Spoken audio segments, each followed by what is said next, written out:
मैंने सारी फोर्सेस के बारे में आपको बता दिया है। अब हम फॉर्म भरने की बात कर लेते हैं। फॉर्म कैसे भरना है बच्चों? तो देखिए, अगर आपने एसएससी का कोई फॉर्म अब तक नहीं भरा तो आपको रजिस्ट्रेशन करना होगा। पहले रजिस्टर नाउ पे क्लिक करके बेसिक डिटेल है वो भर दीजिए। अगर आप पहली बार एसएससी की साइट पे आ रहे हैं, अब तक एसएससी का किसी भी भर्ती का फॉर्म नहीं भरा, तो आपको रजिस्टर नाउ करना होगा। और अगर आपने पहले कुछ भी भर रखा है तो आप भाई आपका यूजर आईडी पासवर्ड भेज देगा, उससे फिर लॉगिन हो जाओगे। ठीक है, क्लियर?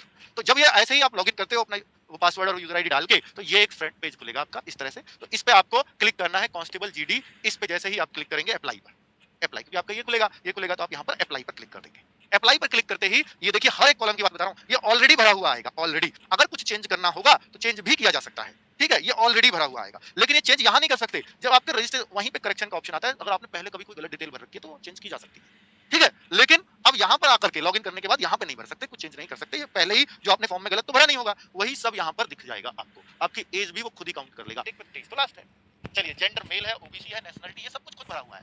खुद क्लास 10th का वहां आपने भरा होगा, ये सब खुद भरा हुआ है। ये करना है, इसलिए मैंने इसको ग्रीन कर दिया। ये आपको करना होगा know. Whether you are an ex serviceman, अगर एक्स सर्विसमैन नहीं हो तो नो करना, हो तो यस करना। अगर आपने यस किया तो ये कॉलम भरने पड़ेंगे। अगर आप एक्स सर्विसमैन हो तो ये खुल जाएंगे अपना, नहीं हो तो भैया ये सब कुछ बंद है, आपको भरने ही नहीं है।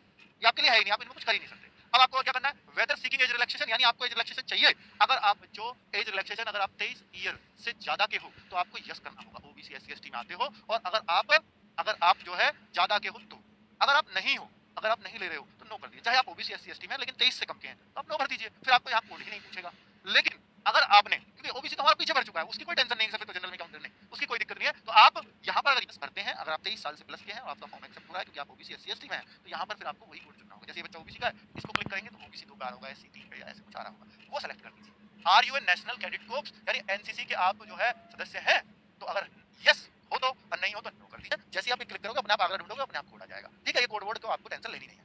Medium for computer based examination, तो आपको हिंदी में पेपर देना है, इंग्लिश में देना है? तो अगर आप हिंदी में दोगे ज्यादातर, पर बहुत सारे बच्चों को ये कंफ्यूजन होगा, सर मैं यहाँ हिंदी चूज कर लेता हूँ तो क्या मैं फिर इंग्लिश में नहीं आएगा क्या मेरा क्वेश्चन? बिल्कुल आएगा बच्चों। क्वेश्चन तो देखिए वहां पर क्वेश्चन बाइलिंगुअल ही रहेगा, लेकिन अगर नहीं है तो ऊपर यहाँ लिखा रहता है हिंदी और यहाँ ड्रॉप डाउन रहता है हिंदी में चल रहा है। ठीक है, और जैसे इसको करोगे इंग्लिश तो क्वेश्चन इंग्लिश में दिख जाएगा। यहाँ पे क्लिक करके हिंदी की जगह इंग्लिश, ऐसे इंग्लिश पे क्लिक कर देना तो क्वेश्चन इंग्लिश में दिख जाएगा। लेकिन अब ये हिंदी क्यों भरवा रहा है फिर यहाँ? इसलिए भरवा रहा है ताकि यहाँ बाय डिफॉल्ट आपका हिंदी आ सके। लेकिन अगर आपको क्वेश्चन इंग्लिश में भी देखना है तो आप यहाँ पे क्लिक करके, हर किसी की स्क्रीन होता है इंग्लिश में क्वेश्चन देखना है, इंग्लिश में दिख जाएगा।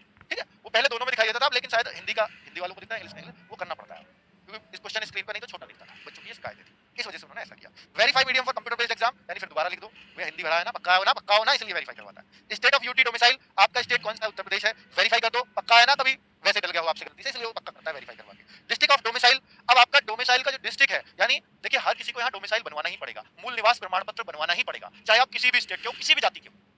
सर हम तो जनरल कैटेगरी के, हमें भी बनवाना पड़ेगा, 100% बनवाना पड़ेगा बच्चों। डोमिसाइल सर्टिफिकेट हर किसी बच्चे को चाहिए, जाति प्रमाण पत्र हर बच्चे को नहीं चाहिए। जनरल वाले बच्चे को, यूआर वाले बच्चे को नहीं चाहिए, बाकी सबको जाति को बनवाना पड़ेगा।